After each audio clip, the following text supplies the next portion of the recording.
Suatu hari keluarga dari kaum kafir bernama Aqsam dan istrinya bernama Atikah bin Khalid kedatangan tamu dari rombongan Rasulullah Shallallahu Alaihi Wasallam dan para sahabatnya yang hendak menuju Madinah. Perjalanan yang cukup jauh dari Mekah menuju Madinah membuat rombongan Rasulullah Shallallahu Alaihi Wasallam terlihat sangat lelah dan kehabisan bekal makanan dan air. Melihat kondisi Nabi saat itu membuat Abu Bakar sahabat Nabi merasa prihatin karena sepanjang perjalanan hanya terdapat padang pasir yang membentang. Tidak terdapat rumah penduduk untuk membeli air dan bekal makanan. Rasulullah Shallallahu Alaihi Wasallam menenangkan para sahabat agar jangan putus asa. Allah tidak akan meninggalkan kita, kata Rasulullah. Hingga akhirnya rombongan Rasulullah menemukan sebuah kemah yang dulu digunakan pengembala kambing milik keluarga Aqsam. Di samping itu pula keluarga Aqsam berdagang kurma, daging dan susu yang memang diperuntukkan untuk para musafir yang transit dari Mekah ke Madinah. Ketika rombongan Nabi tiba di kemah yang kebetulan saat itu Aqsam sedang tidak ada di tempat, dan hanya ditemui oleh istrinya, Atikah bin Khalid yang merasa prihatin dengan kondisi rombongan Nabi dan para sahabatnya yang sedang kehausan dan kelaparan. Wahai pemilik kemah, aku punya 800 dirham untuk membeli makanan dan air yang kau miliki, kata Abu Bakar. Seandainya aku masih punya makanan dan susu yang cukup, kalian tidak perlu membayar untuk itu semua, karena aku kasihan melihat kondisi kalian yang haus dan kelaparan, kata Atikah bin Khalid. Lalu Abu Bakar memberikan laporan kepada Nabi bahwa pemilik kemah sudah tidak memiliki kelebihan bekal makanan dan susu. Semuanya habis terjual.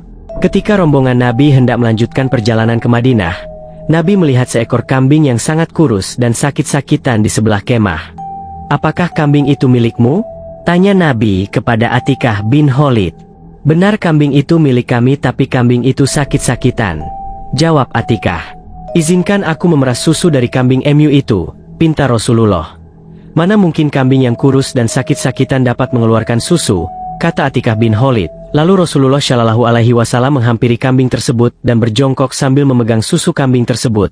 Bismillahirrohmanirrohim, Allahu Akbar. Seketika itu pula mengalir dengan deras air susu dari kambing yang kurus tersebut.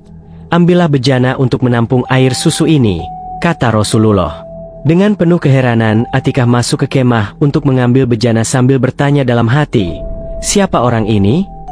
Apakah seorang penyihir? Nanti aku akan ceritakan pada suamiku kalau dia pulang. Begitu bejana terisi penuh, lalu Rasulullah menyuruh Abu Bakar dan sahabat lainnya untuk meminum terlebih dahulu.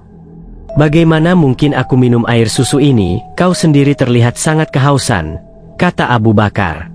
Kau minum saja dulu, aku kan sedang memeras susu, kata Rasulullah. Akhirnya Abu Bakar dan para sahabat lain meminum air susu dari perasan tangan lembut dan mulia Rasulullah tersebut.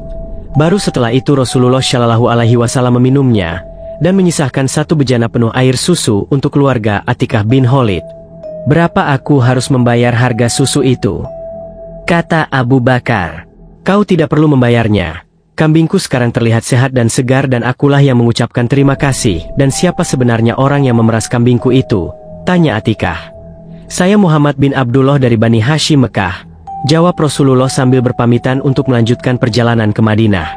Selang beberapa lama datanglah suami Atikah dan meminta istrinya untuk mengambilkan minum karena merasa sangat haus dan lapar. Lalu Atikah menyerahkan bejana yang berisi air susu kambing yang telah diperas oleh tangan lembut Nabi.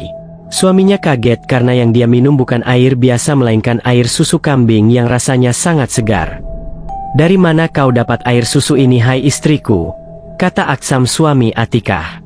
Ini air susu dari kambing kita yang kurus dan sakit-sakitan itu, dan diperas oleh seseorang yang bernama Muhammad bin Abdullah dari Bani Hashim Mekah, jawab Atikah. Karena tak percaya suaminya keluar untuk melihat kambingnya yang kurus dan sakit-sakitan. Dan betapa kaget suaminya melihat kambingnya tampak sehat dan segar sedang memakan rumput. Tadi kau bilang yang memeras kambing ini Muhammad bin Abdullah dari Bani Hashim Mekah. Sepertinya aku pernah mendengar nama itu. Nama itu yang menjadi perbincangan seluruh penduduk Mekah. Muhammad menentang penyembahan berhala. Muhammad menerima wahyu dari Tuhan yang bernama Al-Quran, yang isinya mampu membuat seluruh penduduk Mekah terkagum-kagum akan keindahan dari segi bahasa yang mengalahkan para penyair-penyair hebat. Muhammad orang yang jujur hingga penduduk Mekah memberi gelar Rai. Amin, orang dapat dipercaya. Muhammad dari keluarga bangsawan Bani Hashim Quraisy, kata Aqsam.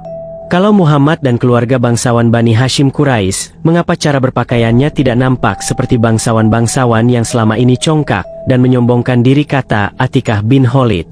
Itulah Muhammad yang sangat sederhana.